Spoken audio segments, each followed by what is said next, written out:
Welcome to the podcast series, Small Business Survival Conversations.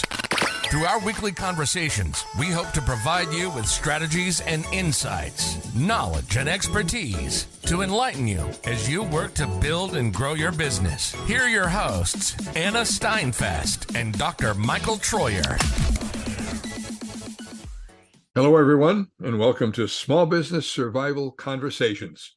I'm Michael Troyer, and I'm here with my colleague, Anna Steinfest. Hi, Anna. Hello, everyone. Thank you for listening today. Today, our topic is ways to be more successful. In fact, that no one tells you often enough to do these things to be more successful. That's why we don't do them, perhaps. So we've got some thoughts for you to be more successful. And the first one is dear to my heart. It's to make use of the value of reflection. At one point in my life, you've probably guessed, I actually was a professor at a university in business administration, and I got to take a sabbatical for 6 months. It was a time of reflection, and two wonderful things happened. One, I rediscovered why I love teaching and wanted to go back and improve upon what I've been doing, and I'd had time to think about how I could do it better. And that wouldn't have happened without some time for reflection. But it doesn't mean we have to take a sabbatical. It just means every now and then you have to step back from what you're doing and ask yourself, how is this going? Have I done this right? Are other people listening to me when I share my thoughts? How do I communicate? All those things are part of being reflective. Oh my goodness, what? I've got a to-do list. I'm busy. I don't have time for reflection, Anna.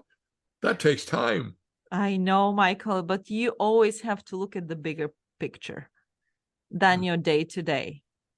Because as a small business owners, we are very busy, extremely busy. We are wearing all these different hats, accounting, marketing, HR. I don't even try to name all of the hats we are wearing. And we're so busy.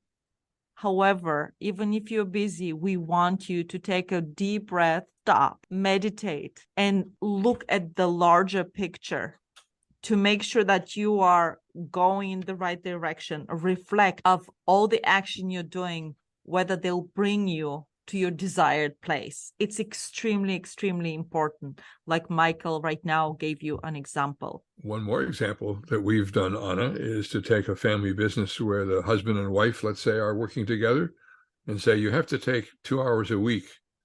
I'll go off away from the company and have a cup of coffee. At the company, you're working in the business. You're doing all these busy things. That cup of coffee makes you sit back and say, are things going the way we want? That's a reflective question. That's going to give you insights about your business that you won't have unless you're away from it, having a cup of coffee and relaxing a little bit and reflecting. So there's another example of. I really like that, Michael, that you have to step away from your business, go get out, take a cup of coffee, go to the gym, go away from your business. Because sometimes when you try in your business, you're in the business and you start thinking, I will be reflective right now or meditate, things like that, you get interrupted. Employee interruption. You have a phone call from a customer or vendor who is trying to reach you. So you truly do not have this space. So get out, step outside of your business. Another way for you to be more successful as a small business owner is you have to commit yourself to keep learning. Don't assume that what you already have, you already learned, and that's the end of it. Make sure that you read a blog, listen to podcasts. Thank you for our listeners. Yes. You're trying to learn something new trend, new tip, new tool that will help you be more effective tomorrow. Schedule a time, even if you have to make sure that you do that. And I want to add, don't let that little voice in you say, I don't have time. I've got too much to do. I don't have time to learn. You have to learn or your business isn't going to survive. You might have a wonderful product and you know all about how it's meant to be produced or the elements that go into it. It doesn't mean you understand how to run the financial side of the business or the legal side of the business or the employee motivation side of the business. There's so much to learn and it's going to keep you alive. So keep learning, commit yourself. I've got a disc in my car. When I'm traveling somewhere, I'm trying to learn a new language.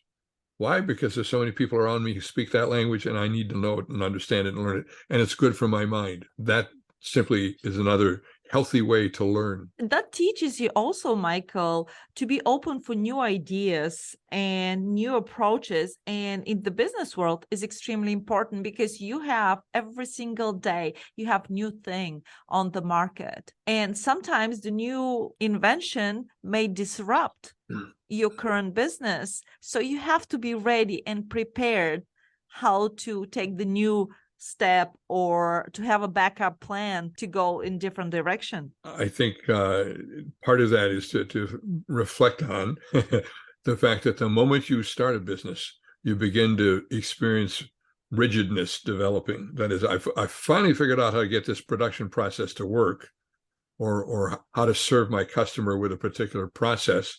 And I suddenly become wedded to it. And now I don't want to change anything because I think it's working. Well, there's a mistake in that. You need to be open, as Anna just said, to new approaches, new perspectives, new technology, things that can help you make that better. So don't start closing off the moment you think you've solved a problem in your business and say, oh, I don't need to worry about that anymore. I've got that fixed. I'm going to go on and say, no, wait. Keep yourself open. If you don't, someone else will see a chance to disrupt you. So keep yourself open all the time to everything going on around you. That's part of what you do at night. Maybe you read a lot, you watch things, etc. Or you automate. Michael, we in our previous episode, we talked about automation. Automate the ordinary and focus on the extraordinary, but that will give you additional skill set to do so and to make sure that you're not so dependent, because you cannot multiply your time, especially when you're a micro business owner. You need to multiply your time. You can.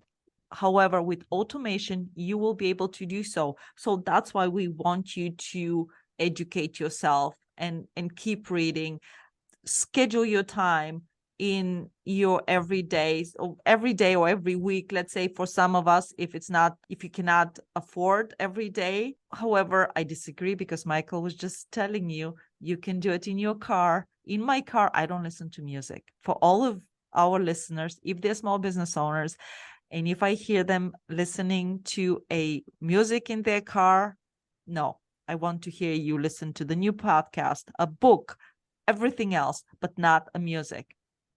So anyway, that's from me. And I have a business friend, and we share magazines on archaeology and science and a range of other topics. Why? Because it makes my mind work. And every now and then I catch an idea that, boy, I could bring that back into my business and it would change things. You'd be amazed at what you can discover. Why would that apply to business? Well, it does. There's a number of books we could cite one day for you. It'd be a fun topic, Anna, of discoveries for business application that came out of non-business books and magazines and other things. That is an excellent idea. You have to expand. Absolutely, Michael. Read memoirs. Look at art, because that will give you a different angle looking at your business, and maybe a solution, like Michael was saying, out of the box, where your competitors already, they have not even looked at this. However, because you're expanding yourself, you're looking at art, you're looking at something else, you are able to create the new solution, and that will push your company ahead of the competition. I think a nice way to summarize all of this is to say that you need to ensure that you take time to reflect, to learn, and to discover new ideas, versus using all your time just to do things. Doing things is important to your business, but you also need to take time to reflect, learn, and discover. Thank you, everyone. You've been listening to the Small Business Survival Conversation podcast. Make sure to like, rate, and review the show. And don't forget to join us next week for another episode. In the meantime, hook up with us on our Facebook group at Small Business Survival Tools and Tips. Till next time, thank you for listening.